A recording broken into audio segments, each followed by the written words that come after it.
अस्सलाम वालेकुम व्यूअर्स, क्या आप भी ऐसी जगह पे प्लाट चाहते हैं जहाँ पे कमर्शियल मार्केट करीब हो, घर बने हो और 40 फुट रोड भी हो और मस्जिद और जू उसके बिल्कुल नियरेस्ट हो। ये आप देख सकते हैं स्ट्रीट बिल्कुल इसके अपोजिट साइड पे मस्जिद है मेन पे, और ये 40 फीट कारपेट रोड है।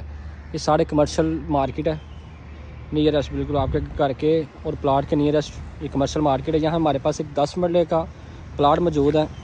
उसकी एक्चुअल लोकेशन ये 40 फीट कारपेट रोड है। ये आप देख सकते हैं घर बना हुआ है और घर के बिल्कुल ही साथ ये 10 मरले का प्लाट है। साइज़ इसका 35 बाई 65 है। ये घर की बैक साइड लगती है इसे, और ये इसका फ्रंट है।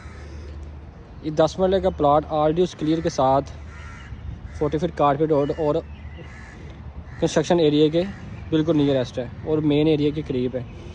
इसकी प्राइस जानने के लिए मेरे दिए गए नंबर पर आप रब्ता कर सकते हैं। बायो में मेरा नंबर मेंशन है, आप कांटेक्ट कर सकते हैं।